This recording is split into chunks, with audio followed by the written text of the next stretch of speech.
Bueno, buenos días. Vamos a comenzar con este panel que lo vamos a desarrollar en un día muy especial, muy especial. Ustedes saben que el 25 de abril de 1974 en Portugal se produjo la Revolución de los Claveles, que fue el comienzo, el fin de una dictadura de 48 años y el comienzo de las independencias de Angola y Mozambique.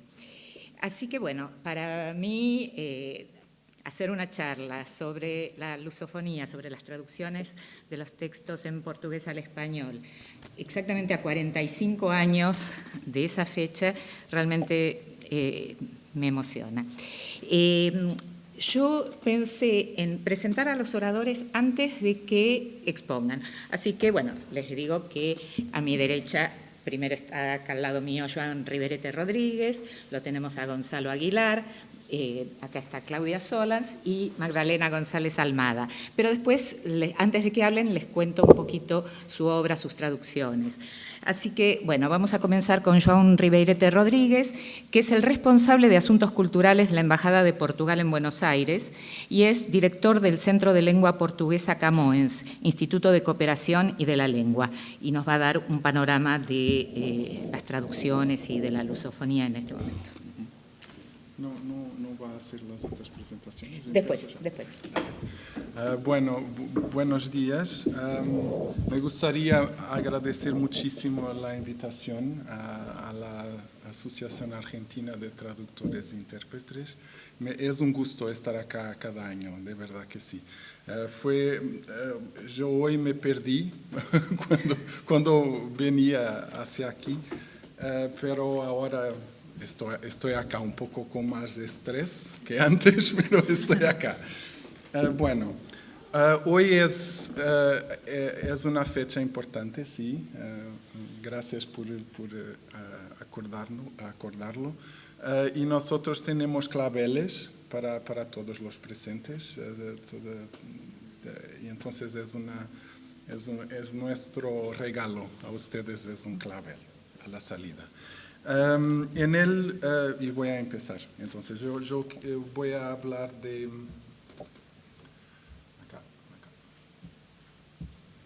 Yo voy a hablar de la África lusófona que se escucha desde Hispanoamérica. En el 25 de abril de 74, hoy se celebra 45 años de esa fecha, en Portugal se puso fin a una dictadura de casi 50 años, con una revolución pacífica, militar y popular. El pueblo salió a la calle, o povo saiu à rua. Y como parte de él, los artistas, cantantes, creadores y poetas, con slogans creados a propósito para aquella ocasión, que se tornaron históricos, todos esos slogans. El escritor angoleño José Luandino Vieira, tras cumplir una pena de prisión en Tarrafal, en Cabo Verde, estaba en ese momento en libertad condicional y con residencia fija en Lisboa. También él, que había luchado por la independencia de Angola, salió a la calle con un cartel que decía escuchar África, oír África. Ese era un imperativo de ese momento, pero hoy, 45 años vueltos, sigue lleno de actualidad. Hay que escuchar ese continente entero, por tantos siglos explotado y silenciado. Hoy quise recuperar el slogan, poético en un sentido profundo, de Luandino Vieira y proponer un ejercicio de escucha. La cuestión que me va a ocupar es observando las últimas novelas africanas de lengua portuguesa editadas en Hispanoamérica, que África se escucha acá, en esta orilla del mar. Antes de hablar de esas novelas que están acá, que tengo acá conmigo, voy a hablar un poco de la lusofonía, porque fue así, la invitación querían que yo hiciera una introducción a la lusofonía. Y yo intenté hacer,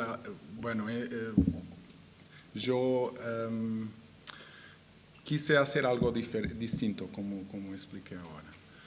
Y entonces, la lusofonía, los 9 países de lengua oficial portuguesa están ahí. Angola, Brasil, Cabo Verde, Guiné-Bissau, Guiné Equatorial, Moçambique, Portugal, São Tomé y Príncipe y Timor Oriental. Los 2 países, yo tengo libros, yo voy a hablar de libros de Angola y de Moçambique, porque fueron editadas novelas en el último año y medio acá en Hispanoamérica de Angola y de Moçambique, y no de los otros países africanos.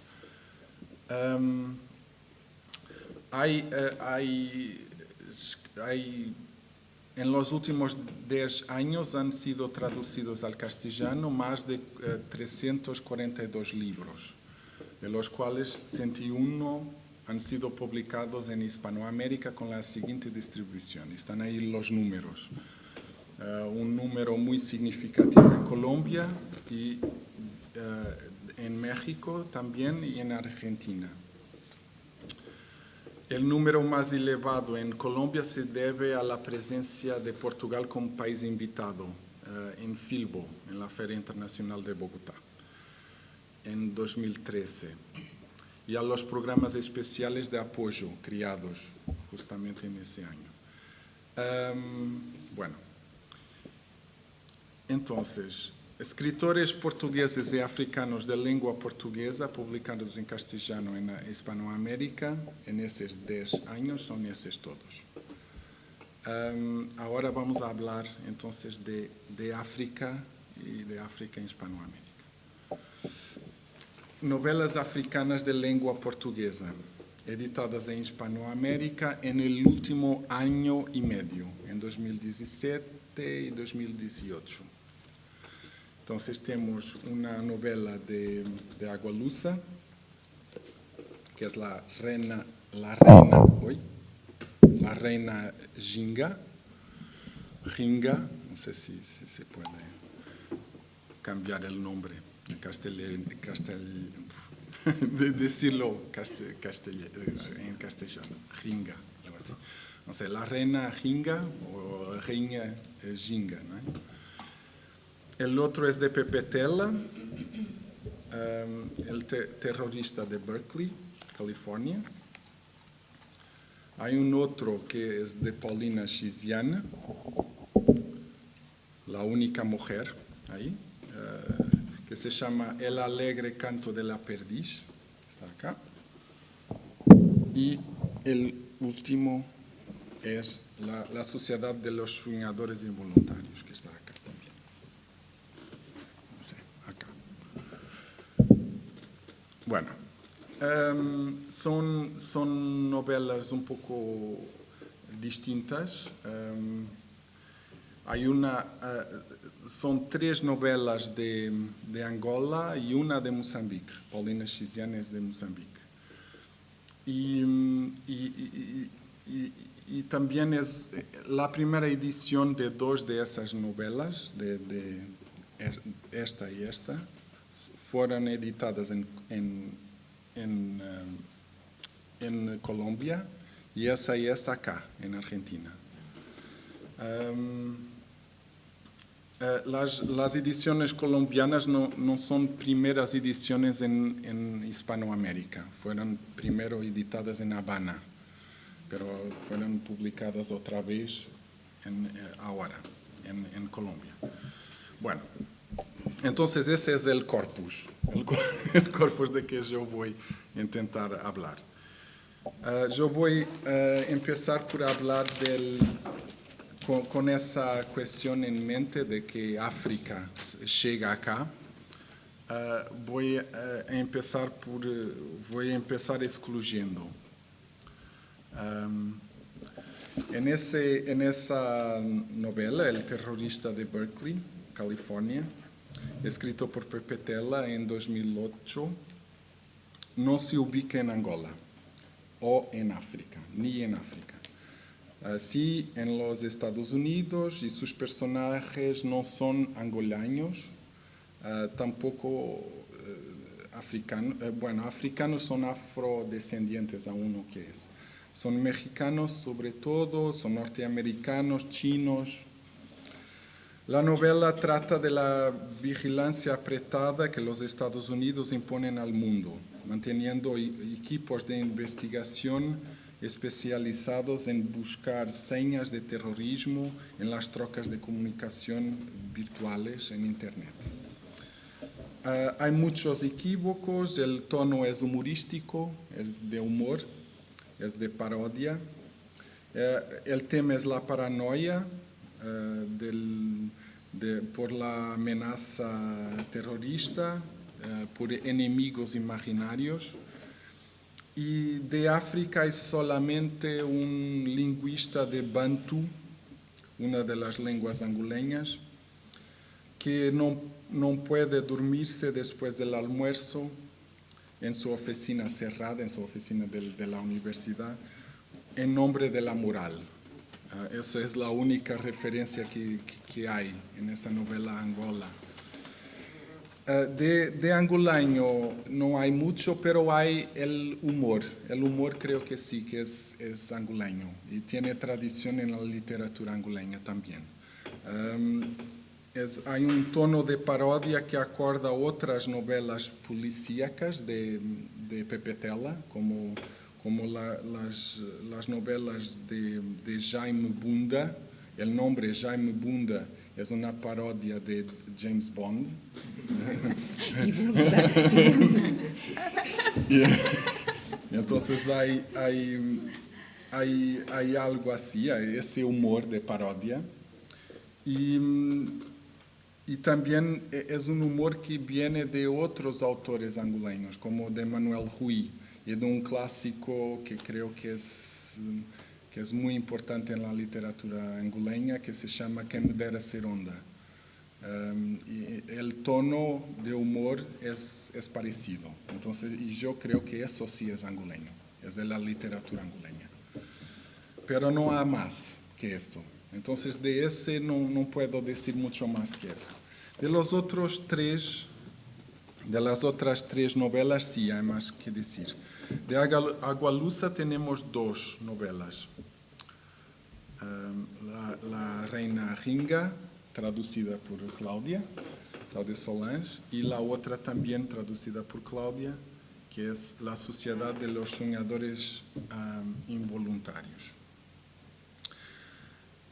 Voy a empezar por esa. La Sociedad de los Soñadores Involuntarios trata de la historia de Daniel Bechamel, que es un periodista, que sueña con personas que no conoce. Ossie Calley es otro personaje que no sueña, pero participa de los sueños de las personas que están cerca de él, mientras éstas se duermen. Y otra personaje aún es Moira Fernández, una artista plástica que presenta sus propios sueños en su trabajo, en sus fotografías. Es una África de sueños, se podría pensar. Pero esa narrativa se vuelve muy involucrada con realidad actual, de política actual de Angola, cuando la hija de Bechamel hace una huelga de hambre que acorda la huelga de hambre del cantante y activista Luati Beirão en 2015. Yo me gustaría leer un excerto de acá. Es esa.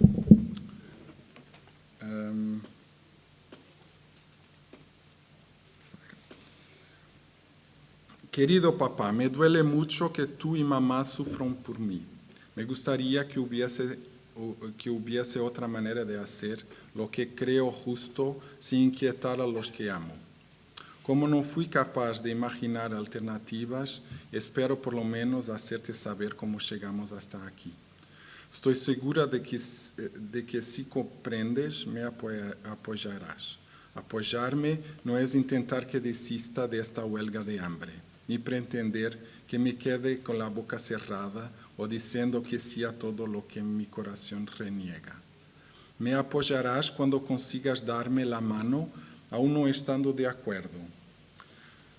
Estarás apoyándome siempre que te muestres orgulloso de mí, porque estoy haciendo lo que entiendo es lo correcto. Solo conocí el Angola de los pobres. No voy a decir la verdadera Angola, sino la Angola que representa la aplastante mayoría de los angolanos. Hace pocos años, por extraño que pueda parecer, me reconocí en ella. Vine a parar a esta cárcel porque decidí ser angoleña. Estoy luchando por mi ciudadanía.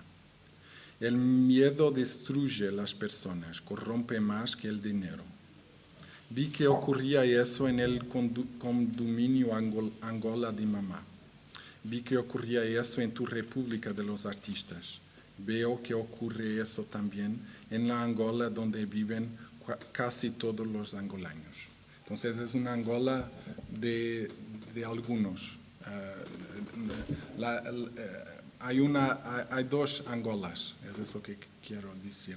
Hay una Angola de gente privilegiada y corrupta, donde se queda el poder y el dinero, el poder también económico, y la otra, de la mayoría. Y eso es muy actual, y hubo un activista, Luati Beirão, que hizo en 2015 una huelga de hambre por eso. Entonces sí, es una novela un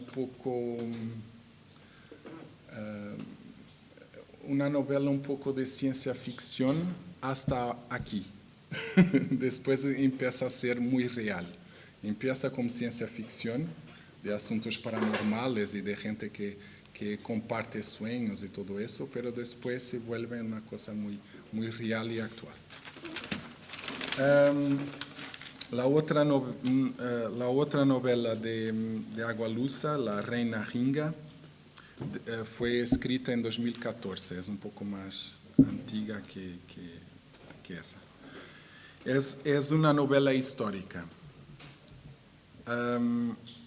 Es la historia de Francisco José de Santa Cruz, la voz que cuenta, que se hizo cura, se tornó apóstata y fue perseguido por la Inquisición, se volvió espía y diplomático de la reina Ringa, aliado de los enemigos de la corona portuguesa en los siglos XVI y XVII, en las márgenes del Imperio portugués, o más bien ibérico, en esos años de la Unión Ibérica.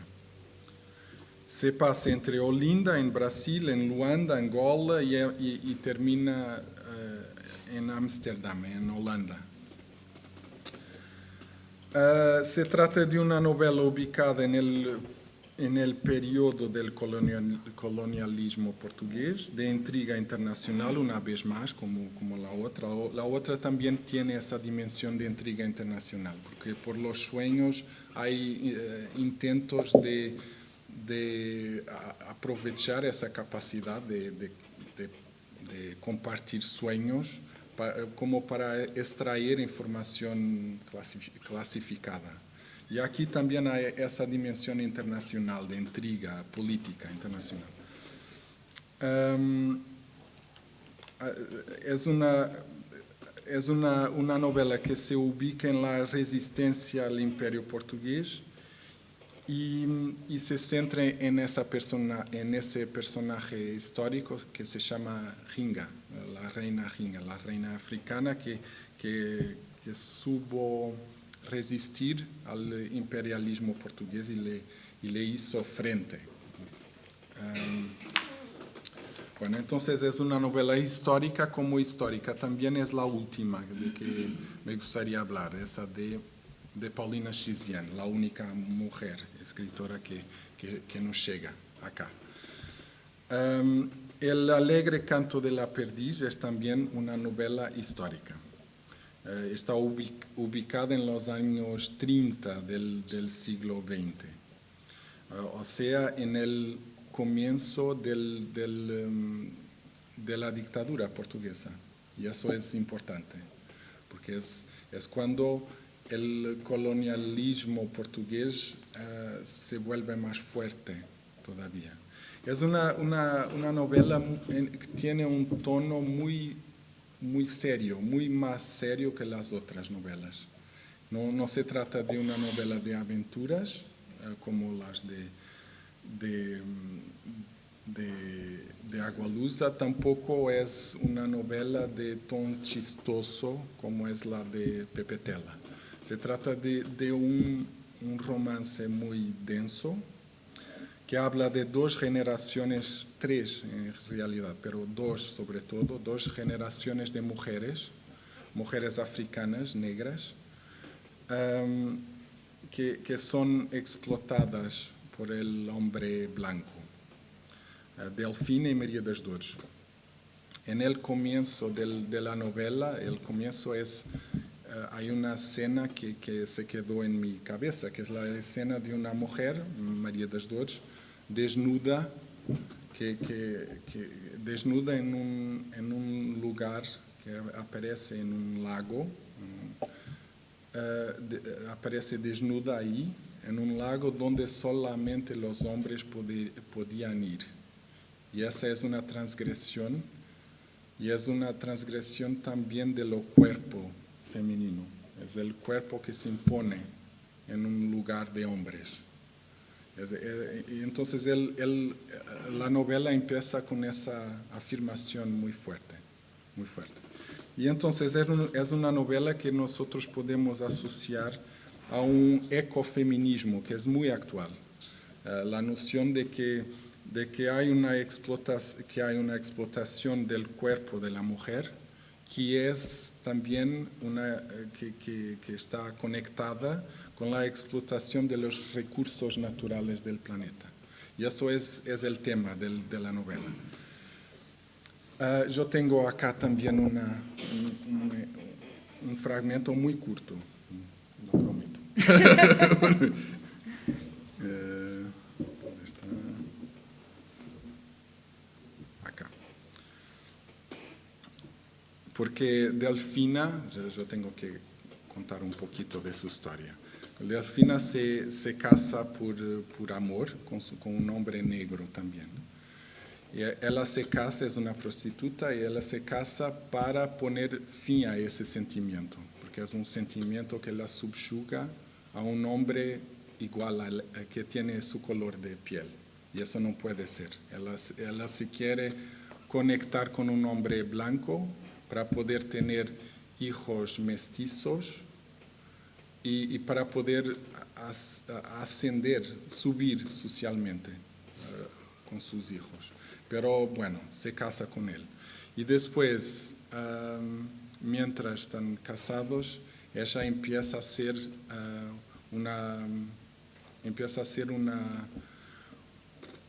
ser amante de un hombre blanco y se queda embarazada de él. Y entonces hay un momento en que su marido llega a casa y ve un hijo que no tiene su color de piel. Es ese momento. Es muy dramático. Eres una callejera. Prefiero ser tratada como callejera que como esposa de un asesino. Por lo demás, sabías la vida que yo tenía, José. Y aún así te casaste conmigo. Sabías que un día eso sucedería. También lo sabías. Las cosas agradables no se olvidan nunca. Ah, Delfina. Mi estatuto es mayor a partir de ahora. Madre de mulata, concubina de un blanco. Ya no moriré de necesidad con esta hija que es mi seguridad. Levantaré a esta criatura como una bandera blanca, haciendo señas a los marineros y gritando, soy de ustedes. Junté mi sangre a la de ustedes en la construcción de la nueva raza. Yo te amé, marinero, cumplí mi promesa. Y he aquí tu hijo, eternicé tu paso por esta tierra. Traje alegría al corazón de mi negra madre, seguridad para la vejez de mi padre, el derecho a un pedazo de tierra para construir una casita y sembrar coles y cebollas, sin tener que pagar el impuesto de choza en un espacio que es nuestro por herencia divina. Esta niña liberará a nuestro Cezinho del destino de palanquinero o plantador de cocos de un blanco cualquiera. Va a defender a María das Dores de la prostitución en el muelle de los marineros.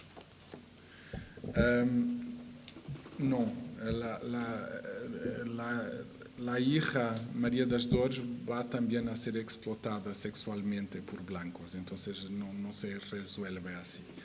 Pero la cuestión se plantea de una manera muy auténtica, lo creo, muy seria.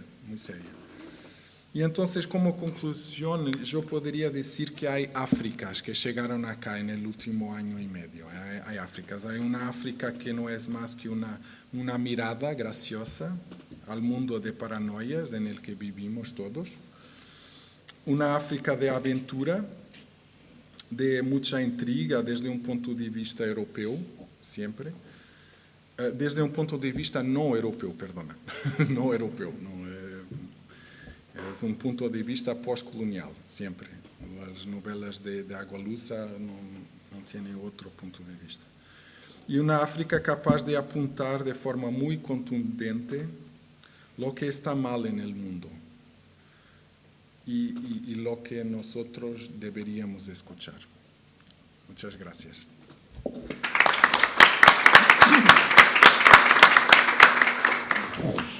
Bueno, y ahora para ir haciendo un recorrido desde las traducciones del portugués europeo, de Portugal al español, vamos a empezar con Magdalena, después vamos a seguir con Claudia, que nos va a traer sus traducciones de Agualusa, de este escritor angoleño, y finalmente Gonzalo nos va a hablar de sus traducciones de autores brasileños. Así que Magdalena González Salmada es doctora en Letras de la Universidad Nacional de Córdoba y licenciada en Letras Modernas. Es autora de diversos trabajos de investigación sobre la literatura boliviana. Integra diversos comités editoriales en Argentina y en Brasil.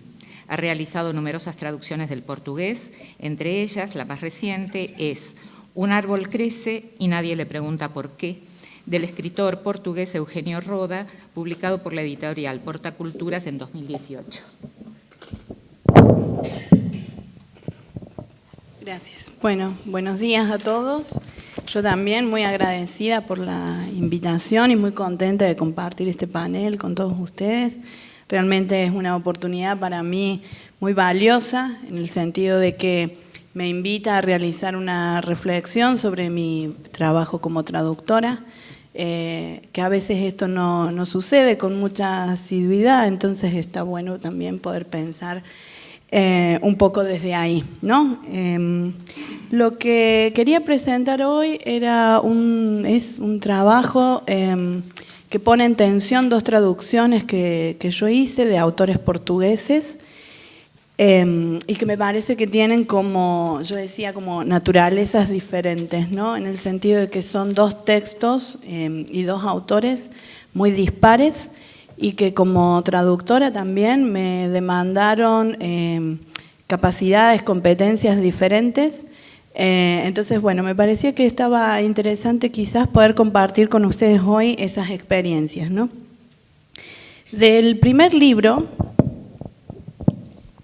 primer libro que quiero comentarles es este libro de José Alfonso Furtado, que se titula La edición de libros y la gestión estratégica. Es un texto bastante voluminoso, como verán, y que trata sobre todo, se trata de una reflexión sobre el mundo del libro, sobre el mundo editorial, pero está absolutamente apoyado en una idea de que el mundo editorial es un mundo empresarial igual que cualquier otro, y entonces es necesario hacer una revisión de la industria del libro y de cómo, cuáles serían las dinámicas económicas y de gestión administrativa de ese mundo editorial, que Furtado ya él considera que tiene que ver con un desarrollo de mercado y que tiene que ver con un desarrollo industrial. Alfonso Furtado es filósofo y entre 1987 y 1991 se desempeñó como presidente del Instituto Portugués del Libro y la Lectura. Es profesor del curso de posgrado en edición y ese curso se llama Libros Nuevos y Medios Digitales, que lo dicta en la Universidad Católica Portuguesa. Entonces, desde ahí es interesante el lugar de enunciación de José Alfonso Furtado, porque está haciendo una reflexión sobre el libro y sobre las dinámicas que mueven al mundo editorial, pensado no tanto desde lo literario, sino desde lo empresarial. En ese sentido, entonces, él tiene un trabajo muy importante sobre ese tema. Y este libro, la edición de libros y la gestión estratégica, yo lo traduje para la editorial Edubín, que es la editorial de la Universidad de Villa María, en Córdoba, como parte de una colección, de una serie que tenía que ver con la reflexión sobre el mundo del libro y sobre el mundo editorial, justamente en esos términos, ¿no?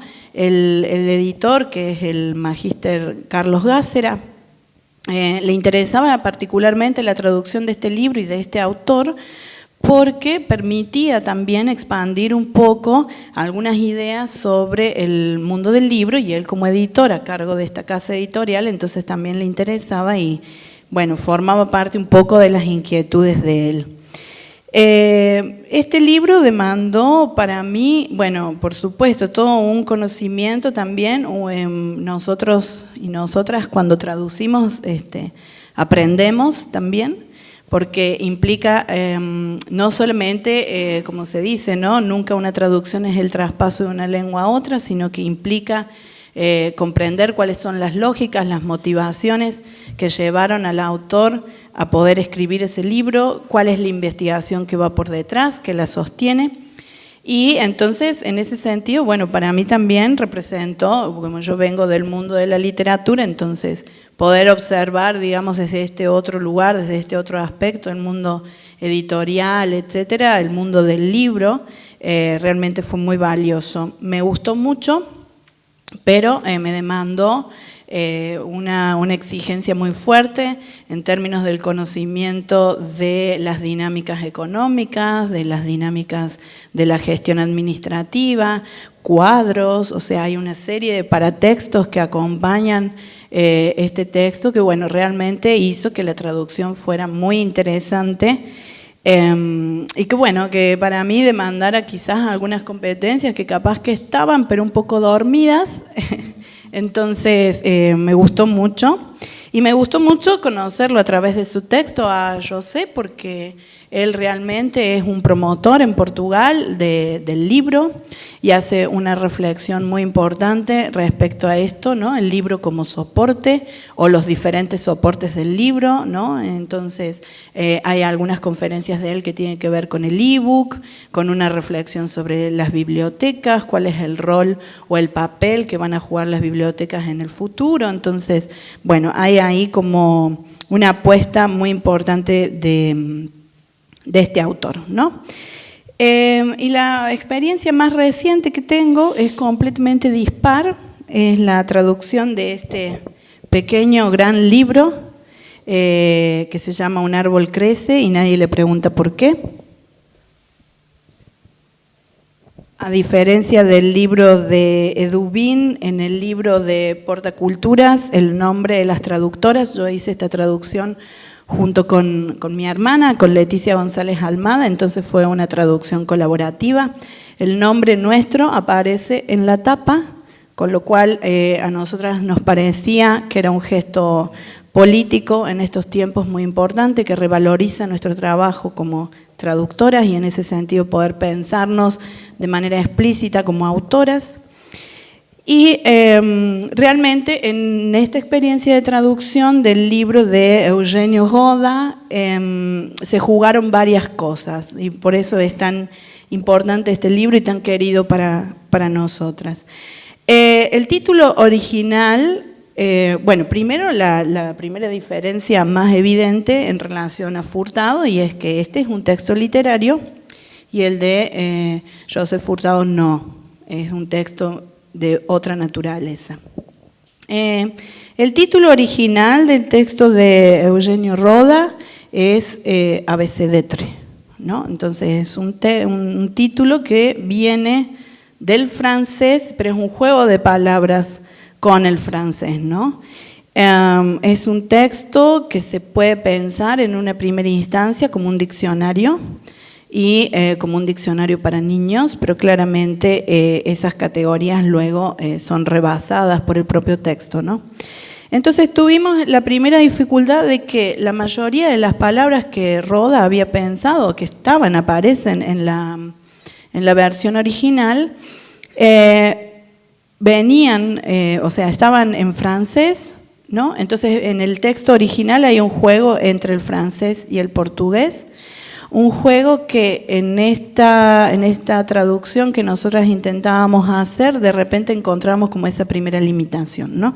Había un problema porque, en tanto que queríamos sostener la idea de diccionario, las palabras no se correspondían y entonces teníamos que hacer como esa doble traducción, digamos, ¿no? Del francés, luego del portugués.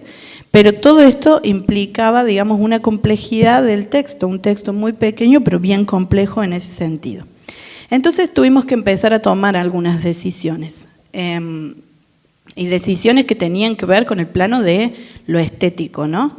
Entonces ahí, como experiencia de traducción, ampliamos un poco nuestros límites y entonces no fue una traducción que hicimos solas, ya de hecho era colaborativa porque éramos dos traductoras, incorporamos al autor. Entonces, con Emilio Remelie, que en realidad ese es su verdadero nombre porque Eugenio Roda es su seudónimo, con Emilio estuvimos trabajando en constante comunicación. ¿Por qué? Porque por un lado no queríamos, digamos, ir por encima de algunas ideas que el autor había tenido en el texto, en su versión original, pero a la vez necesitábamos que de alguna manera él pudiera acomodarse también a sostener esa idea en español. Entonces, por ejemplo, tuvo que generar una palabra para la letra ñ, hubo otras palabras que se cambiaron, apareció la palabra Wi-Fi o Wi-Fi, que no estaban en el texto original y entonces él generó también, o sea, esta versión vendría a ser como una versión expandida donde algunas palabras que no estaban en el texto original fueron creadas para la versión en español, para ser parte de esta traducción. Entonces, en ese sentido, valoro de esta experiencia de Un árbol crece, que ese fue el título que acordamos al final poner. Un árbol crece y nadie le pregunta por qué. Tenía que ver con referencia al texto que acompaña la letra A, la idea también de poder pensar que un texto en el marco de lo literario crece, y que el primer interlocutor que busca este texto son niños y niñas, y entonces cómo hay también esa idea del crecimiento y cómo los lectores adultos y adultas también vamos creciendo a partir de cierto juego que se propone en este texto. Valoramos mucho este texto en ese sentido, en el sentido de que pudimos tener la hermosa oportunidad de compartir con el autor, de que el trabajo colaborativo también tiene que ver con la propuesta editorial de Portaculturas. Yo formo parte de ese comité editorial también, entonces pudimos trabajar en conjunto y llegar a este texto, que es un pequeño gran texto, decimos, y que revaloriza nuestro trabajo como traductoras, revaloriza nuestro trabajo como creadoras, un trabajo creativo en constante diálogo con el autor, que bueno, que eso es lo que nos permite poder trabajar con literatura contemporánea. Entonces, en ese sentido, ha sido una experiencia muy, muy linda, y que es diferente de la experiencia que tuve con el texto de Furtado, pero igualmente desafiante, igualmente compleja y muy creativa, porque en definitiva, bueno, nos estamos pensando también desde ese lugar, desde esa faceta, ¿no? También como creadores, como sujetos creativos que podemos generar también, en este caso, literatura. Así que bueno, eso quería compartir, en todo caso después podemos seguir charlando un poco más sobre algunas rarezas, sobre todo de Un árbol crece. Gracias.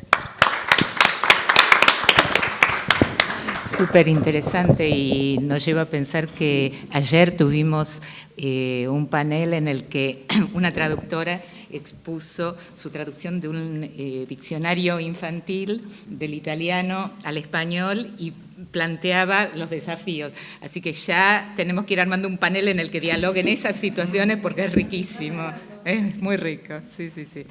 Bueno, les presento a Claudia Solans, que es licenciada en Letras de la Universidad de Buenos Aires, es escritora y traductora, es autora de libros, de cuentos y de varias novelas.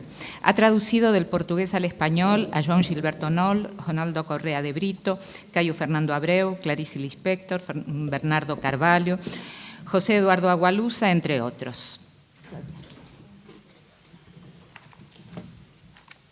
Bueno, muchas gracias, Gabriela. Un placer estar compartiendo esta mesa con Joao, con Magdalena, con Gonzalo. Muchas gracias a Ati por la invitación, que me invitó en representación de los traductores de autores angolanos, aun cuando mi único mérito, y tendría que agregar mi único vínculo con Angola, es haber traducido 3 de las 4 novelas de José Eduardo Agualusa publicadas en la Argentina. Así que bien por Agualusa, que está hoy aquí representando a su país junto a Pepetela, que acaba de mencionar Joao. Les confieso que cuando recibí la invitación me di cuenta de que era la primera vez que me veía obligada a reflexionar en un sentido más amplio, analítico si se quiere, acerca de una actividad que forma parte de mi vida cotidiana desde hace más de 15 años. Así que agradezco doblemente esta invitación, porque fue el disparador para ponerme a pensar de manera un poco más sistemática en estas cuestiones. Conocí Portugal el año pasado, un precioso viaje. Y como sucede cuando se va por primera vez a un lugar, había marcado en mi guía los lugares ineludibles. Museos, palacios, castillos, parques, iglesias y por supuesto librerías. Como se imaginarán, me reservé la compra de libros para hacerla en la librería Lelo, en Oporto. Después de pagar la entrada, porque cobran entrada, hacer la visita, sacarme la foto de rigor en la escalera, como pude, me acerqué a una vendedora y le pedí que me recomendara libros de narradores portugueses. Me dio varios autores, títulos, descarté los que ya tenía o conocía y me entregué confiada a su criterio. Si conocen la librería, entenderán que no resultaba fácil ponerme a hojear, a leer solapas, contratapas jamás leo. Y además, los tiempos del turista son tiranos. Finalmente me quedé con 6 libros, 2 de cada autor, pagué y me fui con mi bolsita y mis lápices de librería Lelo. Cuando volví al hotel, tal como estaba, guardé la bolsa en mi valija carrito destinada a los libros, a donde quedó hasta llegar a Buenos Aires. De regreso, finalmente pude sentarme tranquilamente con mis libros, traía otros de España también, a hojearlos y leer las solapas. Ahí me di con que solo uno de los 3 era un autor portugués. Los otros 2 eran africanos, angolanos para ser más específica. Me sentí un poco desencantada, la verdad, porque primero no era lo que yo había pedido Segundo, sentía que me había perdido la oportunidad de leer escritores portugueses. Y tercero, ¿qué iba a hacer el día que pudiera viajar a Angola? Me había quedado sin un par de autores que descubrir en su lugar de origen. Que los dos vivieran en Portugal, o que tal vez no trataran asuntos de su tierra, ¿era condición suficiente? En cualquier caso, llevada por las urgencias de la vida cotidiana, me olvidé del episodio, hasta que recibí esta invitación. En aquel momento volvió a mí la pregunta, ¿por qué en Oporto me habían ofrecido 2 autores angolanos? Se me ocurrió que resulta improbable que a un escritor mozambicano de visita en Madrid, ante la solicitud de autores españoles, le ofrezcan libros de Vargas Llosa o de Héctor Tizón, por ejemplo. El haber puesto el idioma por encima de la nacionalidad no solo me había dejado a mí sin 2 escritores para descubrir cuando viajara a Angola, sino que había borrado todo tipo de fronteras geográficas, históricas, raciales, sociales, culturales, y la lista podría seguir, afirmando una unidad asentada solo en la lengua, una especie de continente inmaterial, al decir de Moisés de Lemos Martin. ¿Pero es esa una variable suficiente? ¿Por qué con el Brasil no ocurre lo mismo y el carácter autónomo de su literatura no parece estar en cuestión? Como latinoamericana, mi ingreso a la literatura escrita en portugués fue precisamente a través del Brasil. Portugal está tan lejos de aquí. ¿Y qué decir de Angola? ¿Por qué ese fue el asunto? Cuando me ofrecieron traducir la obra de José Eduardo Agualusa, yo me enfrentaba por primera vez a un autor angolano. Les confieso que sentí cierta inquietud. ¿Sería capaz? Agualusa no solo era meramente ese otro en el que se constituye cualquier autor al que un traductor se acerca. Tampoco era meramente esa configuración de representaciones y significaciones con las que carga un texto en particular, sino que representaba el otro en términos históricos, antropológicos y culturales. África, por razones que exceden este encuentro en general y que me exceden a mí en particular, permanece en esa zona opaca y un tanto oximorónica, mezcla de desconocimiento y de lugares comunes. Y con uno de esos lugares comunes que yo misma tenía incorporados, me topé cuando descubrí que Agualusa no era negro. No me pidan eufemismos. Si bien estoy de acuerdo con Marcelo Leiras cuando afirma que la corrección política es el antídoto que necesitamos para nuestros prejuicios, también es cierto que los excesos en ocasiones configuran nuevos espacios de exclusión. Porque me pregunto yo, ¿qué encierra la palabra afroamericano para todos aquellos habitantes de África que no son de raza negra? Pero volviendo, Agualusa no solo no era negro, sino que este escritor, hasta entonces desconocido para mí y para muchos, escribía en un portugués transparente, si es que existe semejante cosa, con una prosa ágil y una sintaxis sencilla, un enorme logro. Mi sensación fue entonces de sorpresa y de alivio, otro prejuicio derrumbado. Los localismos que encontré en su teoría general del olvido no me resultaron más desafiantes que los que había tenido que enfrentar en algunos de los textos brasileños que había traducido hasta entonces, y me instaló en un territorio lingüístico en el que me pude mover con familiaridad.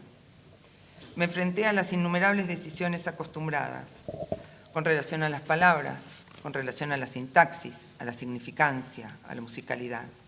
Planteos estéticos y, en definitiva, éticos, que son los que nos interpelan a cada paso.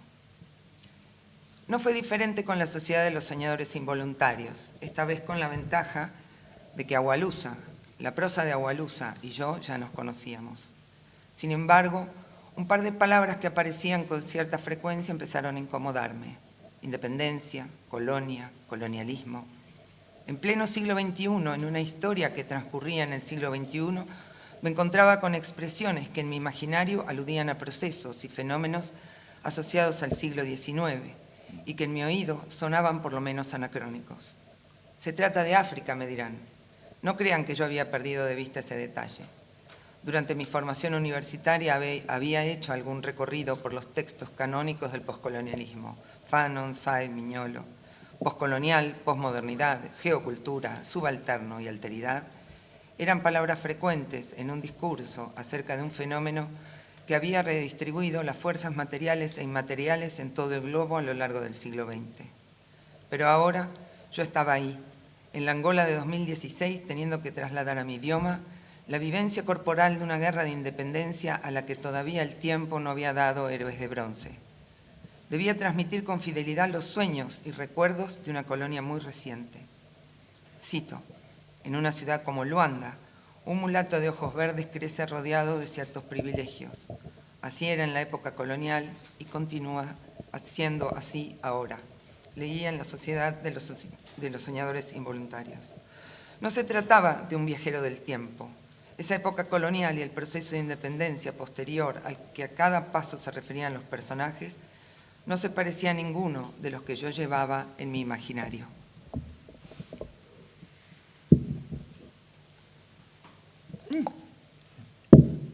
Empecé temprano, tengo mal apoyada en la mano. Perdón. Sí es cierto que se escribe con todo lo que uno es, con todo el equipaje vital e incluso con el inconsciente.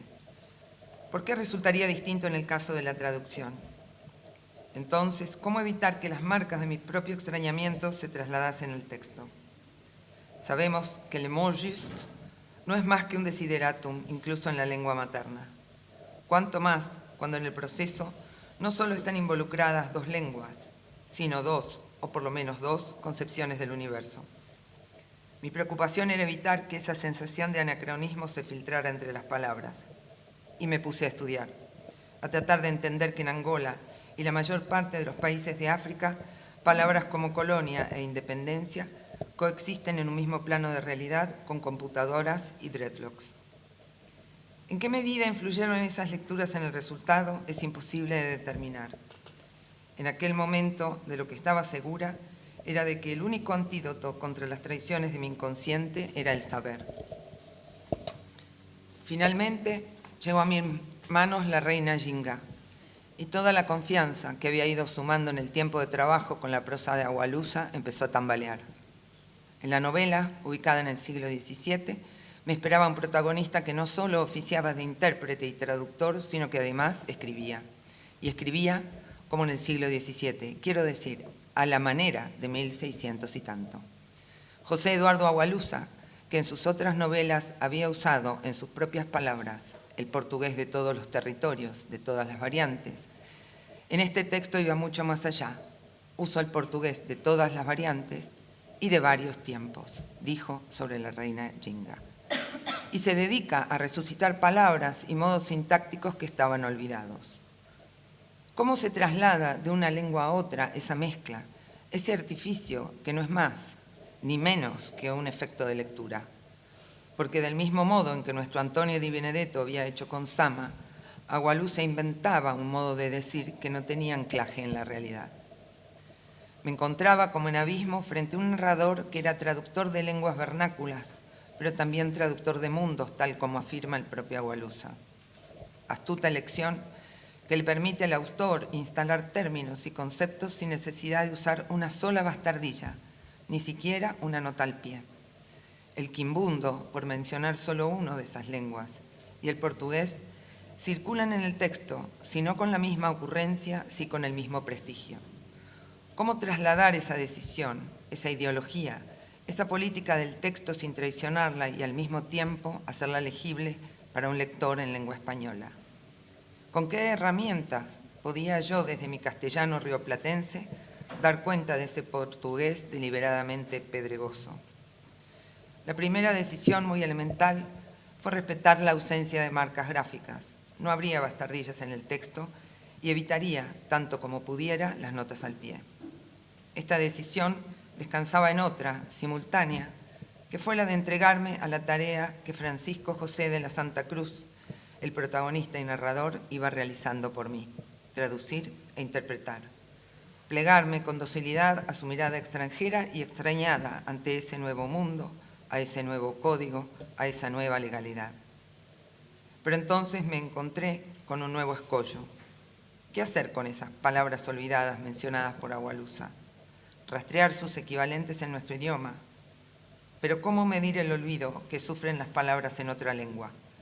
Aún en el caso de encontrarlas, corría el riesgo de que no significaran de la misma manera, que no produjeran el efecto que Agualusa había logrado, que la prosa perdiera su ritmo y su musicalidad. En este debate interno estaba cuando las primeras páginas de la novela me dieron la solución. Cito: todo esto me dijo Ginga en su lengua, que a esa altura me sonaba no solo extraña, sino imposible, pues era como creer que dos riachuelos pudieran comunicarse uno con el otro solo con el natural rumor de su correr. El natural rumor de su correr. Y eso fue lo que hice, o intenté hacer. Dejarme llevar por el rumor de la lengua de ese sacerdote pernambucano que escribía sus memorias de un pasado en tierras africanas desde una librería en Ámsterdam. No soy quien para juzgar el resultado. Este no es más que un intento de dar cuenta de algunos de los procesos implicados en la traducción de estos 3 libros, pero que me llevaron también a ciertas transformaciones internas. Hablé al principio de perplejidad, de prejuicios, de ignorancia y de temor. Luego de haber atravesado o de haber sido atravesada por los textos de Agualusa, constato con satisfacción de qué modo la perplejidad dio paso al entusiasmo. La ignorancia fue el disparador de la curiosidad. La inquietud se convirtió en respeto. Compruebo con alivio que algunos de mis prejuicios han empezado sanamente a resquebrajarse. Y hoy puedo afirmar que, al menos para mí, Angola, y por qué no tal vez África en su conjunto, ya no están tan lejos de aquí. Gracias.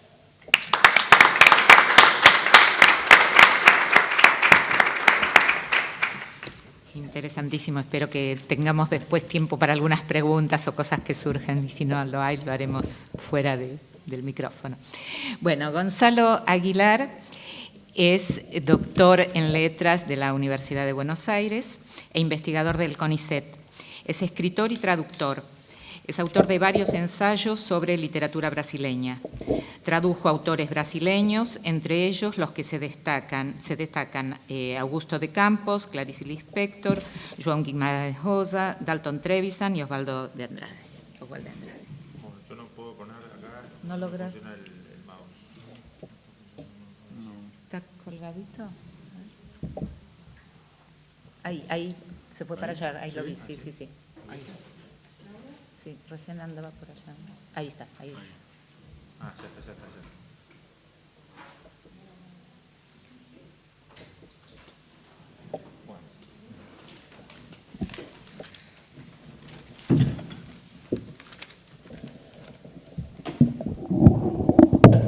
No importa. Bueno, muchas gracias por la invitación. Estoy muy contento de estar en esta mesa. Y como decía Claudia, bueno, reflexionar sobre esta cuestión donde uno a veces ejerce o comete el delito de traducir y pasa por ahí, y bueno, ahora hay que reflexionar un poco, ¿no? En realidad yo no soy traductor, no me considero traductor en el sentido fuerte de la palabra, sino un crítico que ha traducido del portugués, sobre todo de escritores brasileños, sobre los que yo escribía y que me interesaba que circulaban y que no existían traducciones, ¿no? Entonces fueron traducciones hechas relacionadas con la tarea crítica y la tarea docente. Y uno de los textos que he traducido tienen que ver con la poesía concreta, que es el tema de mi tesis, ¿no? Es decir, yo escribí una tesis sobre poesía concreta en el año 2001. Fue publicada en Brasil la tesis, y ahí, de alguna manera, como también fue publicada acá en Argentina, para dar un marco de lectura, me vi obligado a traducir poemas de los poetas concretos Augusto de Campos y Haroldo de Campos. Y quiero hablar un poco sobre ellos en el sentido de que a la vez que tenía que traducirlos, la traducción jugó un papel muy importante en la poesía de estos autores. Y me parece también que ahí, si bien está esa cuestión de cuando se traduce poesía, muchas veces poner las dos versiones, con una idea como de que la poesía es intraducible, coincido bastante con Ezra Pound, que dice que la poesía es lo que vale la pena ser traducido, porque en ese trabajo es donde uno se ve con el lenguaje más fuerte, ¿no? con una cuestión más compleja, en cuanto a llevarla a nuestra lengua. Es justamente en la línea de Ezra Pound que ellos han hecho muchísimas traducciones, podríamos pensar en tres fases. La primera tiene que ver con autores que ellos llamaban del paideuma, es decir, autores que ellos pensaban que eran los que había que introducir en Brasil en los años 50. Estos autores eran James Joyce, el Phineas Wake, y Cummings, el poeta norteamericano, Ezra Pound y Stéphane Mallarmé.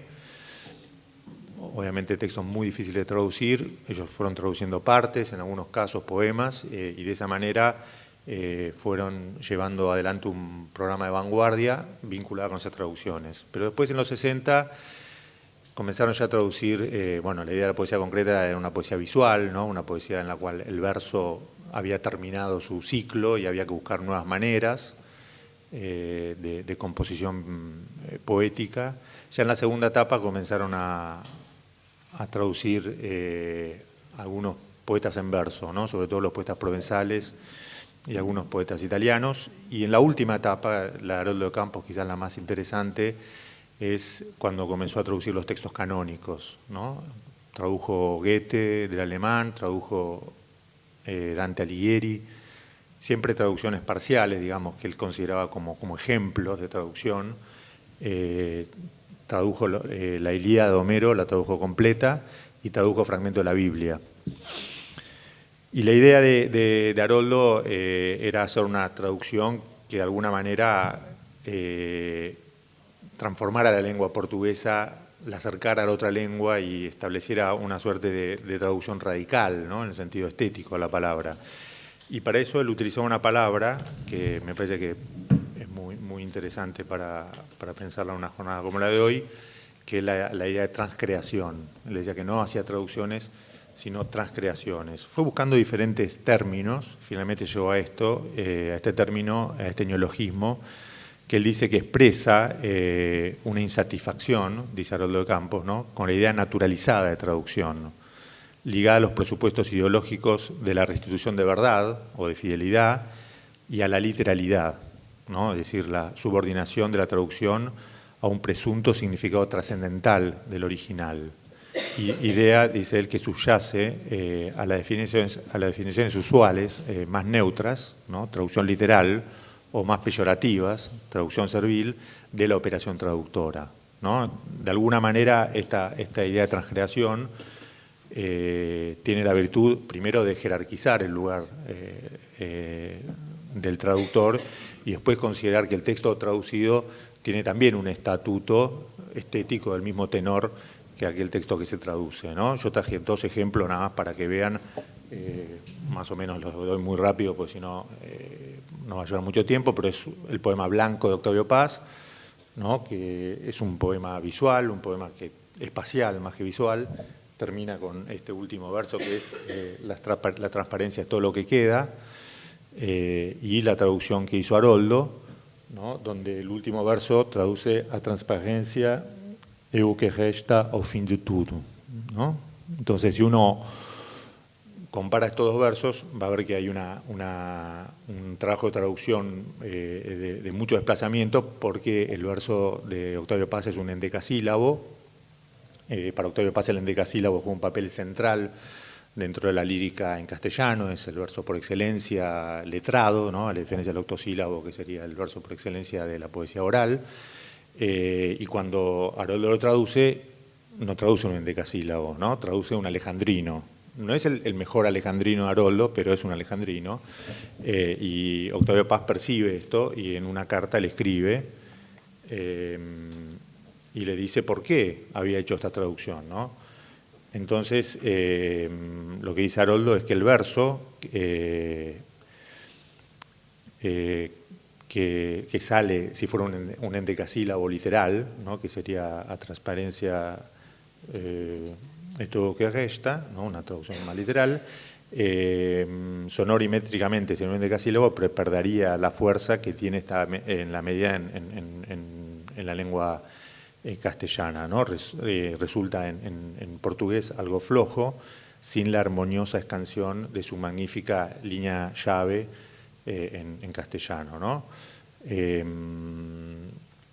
Entonces, de esa manera, él prefirió, dice, ir por un alejandrino que tiene otra tradición en la lengua portuguesa, bueno, en castellano también por Rubén Darío, pero en este caso él hace ese manejo y hace esa operación. Ahí vemos claramente una operación de transcreación, ¿no? Donde esta cuestión no significa de traducir literalmente, ni siquiera de traducir el contenido, ¿no? Sino de buscar efectos poéticos en la materialidad de la lengua que estén en esa nueva versión. Y esto se ve mucho más claro, y por eso traje este ejemplo en la traducción que él hace de fragmento de la Biblia.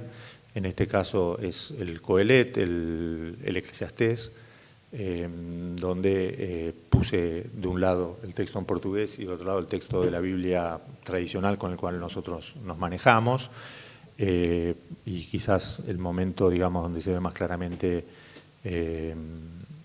esta cuestión es cuando dice vanidad de vanidades, dijo el predicador, vanidad de vanidades, todo es vanidad. La traducción de Haroldo es nebuaginadas, dice que sabe, nebuaginadas, tudo, nebuanada, ¿no? Inventa algo así como una especie de ideograma o de palabra nueva, ¿no? Palabra valija, ¿no? Nebuanada, para dar esta sensación que es mucho más material que la idea de vanidad de vanidades, ¿no? Que resulta un poco abstracta. Y esto en Haroldo implica un estudio del hebreo, un estudio de cómo es la escansión en el verso, de cómo trabaja el texto en una línea en la cual no está solo, ¿no? También hay otros traductores como Mechonic en francés, también hay traducciones en italiano de Seronetti que de alguna manera vuelven a la Biblia para buscar el tenor poético del texto y, como decía Haroldo, sacar un poco a la Biblia de ese texto kitsch, que es esa traducción muy poco rítmica, muy poco interesante, ¿no?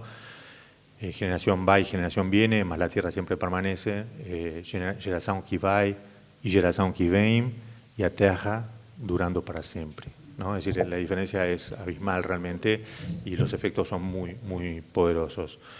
Claro que hay algunos problemas de esta idea de transcreación, ¿no? En el sentido de que inviste al traductor como un autor, como un escritor por derecho propio. También puede tener algunas derivaciones no deseadas cuando ese traductor no tiene esa capacidad de esos saltos, ¿no? O hasta esa capacidad de cometer arbitrariedades que para los traductores mortales que no tenemos el nombre de Haroldo de Campos o algún otro, siempre nos cuesta mucho más, ¿no? Porque sabemos que estamos en un estatuto siempre a punto de ser acusados o de ser pasados por un tribunal. Entonces, si fuera una traducción, digamos, de Ricardo Piglia, ¿no? De Grande Sortón Veredas, que Claudia tuvo que ver con esa traducción, dirían, oh, qué bárbaro Ricardo, ¿cómo se le ocurrió esto? ¿No? Y si es un traductor que no soy yo, van a decir, uy, ¿qué hizo este tipo? ¿No? ¿Cómo se le ocurrió? O sea que el estatuto autoral se torna muy determinante. Y eso ha pasado con una traducción de Macunaíma, de Mario Andrade, que hizo Héctor Olea, que quiso seguir los criterios de la transcreación y los resultados son realmente calamitosos, ¿no? Hasta el punto que lamentablemente no existe en castellano una traducción de Macunaíma que sea una traducción interesante o que uno mismo pueda trabajar como docente o como crítico. Y esto, de todos modos, plantea otra cuestión en las traducciones que tiene que ver con este ámbito de la transcreación, un poco lo mencionó con el libro del árbol, que es qué pasa si el autor está vivo o está muerto, ¿no? Porque ahí se plantea una situación muy diferente. Si uno tiene que tener cierto arrojo, una cosa es tener la legitimidad del autor y otra cosa no. En ese sentido yo recomiendo que el autor esté muerto, no se lo puede, no recomiendo que lo asesinen, eso es algo que yo no dije. Pero a mí me tocó trabajar con, Augusto de Campos vive, por suerte, un gran amigo además, y la traducción de Augusto de Campos me pone muchas veces en límites muy difíciles de franquear y necesito hacer cotraducciones, ¿no? Es decir, que él participe en la traducción y que de alguna manera legitime o no esa traducción. En los poemas visuales, sobre todo, esto es muy crítico, ¿no? Este es un poema muy muy conocido Augusto de Campos porque lo musicalizó Caetano Veloso. Y tiene una suerte de hallazgo, vamos a decir así. Dice: onde quer que você esteja, en Marte o Eldorado, abra a janela e veja o pulsar quase mudo, abraço de anos-luz, que nenhum sol aquece e o oco escuro esquece. Son la estrellita es la E, ¿no? Y la luna es la O, una va creciendo y otra va decreciendo, y hay una última palabra que es oco, ¿no? Oco es un gran hallazgo porque es una estrella y una luna, entonces se puede leer como eco o como oco, ¿no? Oco es hueco en portugués. Y realmente en este poema, que yo considero un poema excepcional porque cumple con esa idea de Mallarmé del poema como cielo estrellado, creo una palabra que es una palabra que habla sobre la poesía misma, ¿no? Porque qué otra cosa sino una palabra en la poesía que es eco de otras y a la vez un hueco donde uno va poniendo sentido, ¿no? Y no solo la poesía, por supuesto, un poco lo que voy planteando es que esto es extensivo a todas las traducciones, ¿no? Aún y a veces a libros técnicos, ¿no? Entonces, ahí, en general, mi opción son poner glosarios o traducciones literales con indicaciones. Estamos ante supongo que la persona que compra este libro, ¿no? Tiene como una cierta preparación o por lo menos curiosidad o interés, ¿no? No estamos trabajando con un lector de quizás más haragán, ¿no? que va a pasar así nomás, entonces bueno, eso permite quizás poner esa nota, pero en el laburo conjunto Augusto puede dar como otras soluciones en castellano. Ahí la importancia, digamos, del traductor pasa por que no cometa furcios en esa traducción, porque no es su lengua el castellano, y ahí al final pone y el hueco hondo omite y emite, ¿no? Es decir, es una solución totalmente personal, digamos, la cual yo no podría nunca haber arribado, ¿no? Ese es un tema con la poesía visual y con la poesía concreta que hace trabajos muy micro vocabulares, digamos, de mucha complejidad que resulta difícil de conseguir equivalencias. En algunos casos, como este es un poema de Cabo Roto, ¿no? Toma esa tradición de la península, ¿no? Os livros están de pé y estante, ¿no? Na estante. A vida cada vez mais morrer já não é vas escrever, é quase tão desgaste. Este instante já é outro instante, vivam os vivos com o restante, os livros estão de pé na estante, ¿no? Es decir, si ustedes se fijan visualmente, reproduce como una especie de biblioteca, ¿no? Donde las celes son los libros, ¿no? Y en este caso tuve la suerte de que ninguna palabra, por suerte, me planteaba el problema que planteaba Pulsar, así que pude hacer una traducción bastante literal. El cambio blanco y negro es variable, ¿no? No es una cosa que esté en el poema. Los libros están de pie en el estante, la vida cada vez más distante, morir ya no es bastante, escribir es casi tan desgastante, este instante ya es otro instante, vivan los vivos con lo restante, los libros están de pie en el estante. Trajo un poco este ejemplo de un concepto como de transgeneración y de las dificultades que tiene una poesía de estas características, no, digamos, porque crea que esto es algo excepcional, sino creo que es la situación por la que todos los traductores atraviesan en todo momento, ¿no? Un poco contaba Claudia con el texto donde empieza a escribir en el siglo XVII y permanentemente aparecen esta experiencia del límite, ¿no? En este caso entre el lenguaje y lo visual, pero también entre lo traducible y lo intraducible, ¿no? Llevándonos a un salto de audacia que tienen generalmente los traductores, no siempre reconocido, que creo que vale la pena decir que todos de alguna manera estamos haciendo otras creaciones. Nada más.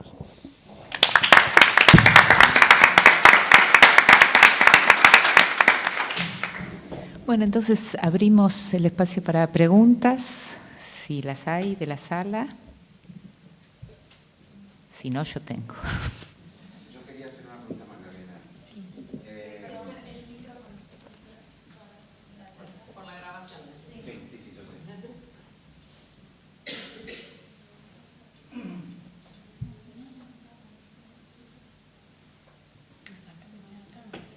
Este sí, vos sí, pero él necesita. Ah,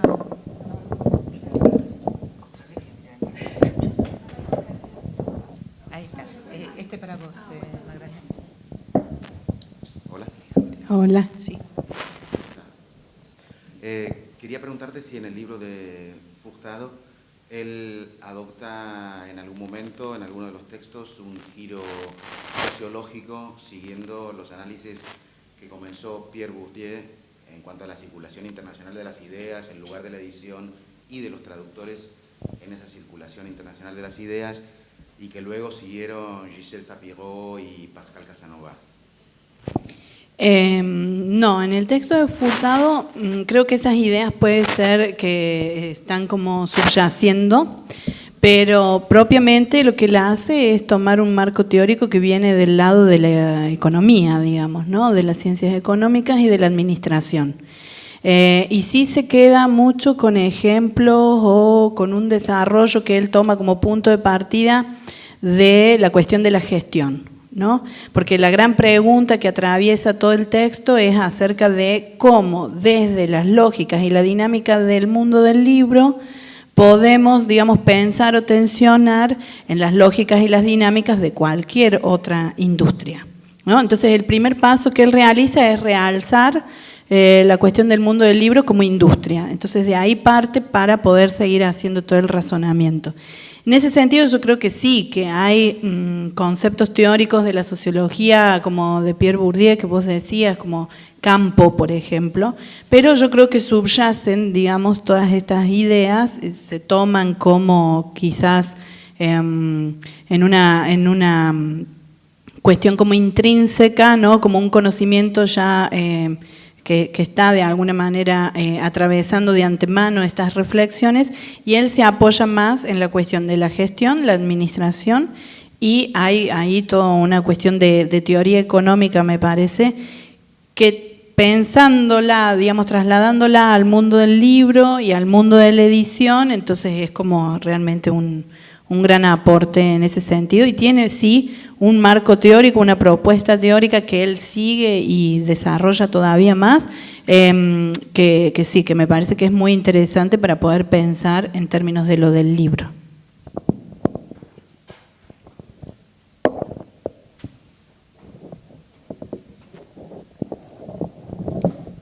¿Una pregunta más? Bueno, yo tengo una preguntita, pero podemos ir alternándonos. Para Claudia, respecto de 3 libros de un mismo autor, Agualusa, donde él, bueno, como vos contaste, tiene por momentos lenguajes de otros tiempos, de una África con su culturalidad no tan simplemente llevable al español. Si tuviste contacto, si tuviste libertad de creación, si pactaste con él, ¿cómo fue eso? En principio no tuve más que una sola pregunta que era muy tonta, porque, como dice Gonzalo, no es que yo prefiera que esté muerto, por supuesto, pero me gusta manejarme lo más independientemente posible de la persona del escritor, porque el escritor mismo ha evolucionado luego de la escritura de su novela, y hacerlo reflexionar sobre los procesos de producción de la novela en ese momento resulta como incómodo para mí. No me siento cómoda en eso, pero una consulta muy tonta que era sobre el nombre de un club, por ejemplo. Otros escritores son más celosos de sus traducciones y a veces las piden, pero en general jamás he tenido un contacto directo. Bueno, con Noll lo conocimos, pero fue a posteriori de las traducciones y apreciaciones acerca de las traducciones, pero no intervienen de ninguna manera, no me ha sucedido que intervinieran en las traducciones. Y le preguntaría algo así a Gonzalo, porque ahí tenía la suerte, entre comillas, Guimarães Rosa estaba muerto, Clarice estaba muerta, pero supongo que también te... No, es lo que dice Claudia. En general los autores por suerte no fiscalizan tanto, digamos, ¿no? En el sentido de lo de Noll salió sin que él lo leyera. Yo ahora estoy con una novela de Ricardo Lisias y son algunas consultas así, y bueno, está un poco entregado a mis manos y me parece bien que sea así, digamos, ¿no? En el caso que yo di acá tiene que ver con un trabajo de otro orden, digamos, ¿no? Porque es un trabajo donde uno acompaña con la crítica, con un conocimiento ya personal y más con soluciones así que son muy difíciles de tomar sin tener, y donde, bueno, ellos son más celosos tal vez también, ¿no? O sea, todo esa cuestión, pero yo creo que la mejor situación es tratar de mantener la independencia absoluta, salvo en algunos casos específicos, ¿no? Sí, claro. Claro, el caso tuyo fue parecido al de Augusto, digamos. Claro, Tenés que sí, recurrir al autor porque es más un requerimiento del texto. Claro. O sea, si queremos sostener, en este caso, la idea de un diccionario, entonces, bueno, necesariamente, y en ese caso, por suerte, el autor estaba vivo. Pero de todas maneras, bueno, había ese trabajo colaborativo que me parecía que estaba muy bueno en términos de poder seguir abonando ese terreno tan creativo, pero sí hubo algunas decisiones, por ejemplo, el título, que bueno, fue una decisión de las traductoras, una decisión nuestra, y por ahí el autor tenía otra cosa en mente, pero bueno, eso fue entonces, bueno, ahí, ¿no? Hay como un juego que se da, pero creo que en definitiva tiene que ver con el requerimiento del texto, ¿no? O sea, hay textos que no lo requieren. Claro. Tengo dos preguntas para João. Sí. Una es, ¿cuál fue la cantidad de libros que se tradujeron del portugués en Colombia cuando fue elegida la lengua en la Filbo el primer año, en comparación a los 23 que veo que son en México del año pasado? Digo, para saber la evolución en Colombia, ¿cómo llegaron esos 49? Yo me gustaría saberlo, pero no tengo acá los números. Podemos quedarnos en contacto y los pasos, eso sí, pero ahora mismo no sé. Mi pregunta es para saber si ha sido mucho más exitoso Sí, México que Colombia. Sí, el número es más alto, sí, pero no sé más que eso. Y la otra parte de la pregunta es si en tu exposición se puede entender que el área del mundo en el que más éxito en términos de recepción tiene la literatura en habla portuguesa es la Hispanoamérica castellana, o si hay otra área del mundo en el que tiene tanta buena recepción. La literatura de lengua portuguesa, ¿verdad? Sí, o de Portugal en particular, si quieres. Acá en el mundo, Sí. en general. Bueno, en Europa hay países que tienen más traducciones al año. En Francia hay muchas traducciones al año. Y ahora con la Feria de Frankfurt, que Portugal fue también país invitado, hay muchas traducciones nuevas también al alemán. Y entonces creo que sí, que hay países que tienen un número muy superior a esos, sí, en Europa sobre todo. Y me gustaría también decir algo, una cosita, porque Claudia dijo en su presentación que se fue a librería Lelo y que preguntó ahí por escritores portugueses. Bueno, hay una otra manera de conocer escritores nuevos y nosotros, Camões y Embajada de Portugal, invitamos a una escritora que está acá, que se llama Alexandra Lucas Coelho, que todavía no está traducida en Argentina o en Hispanoamérica, y el objetivo es divulgarla y generar interés también de traductores. Por eso os invito a participar en esa sesión que será sábado a las 18 en la sala Adolfo Bioy Casares. Nosotros tenemos invitaciones, solamente tienen que pedirla. No es muy sencillo. Gracias. Bueno, si no hay más preguntas, encerramos.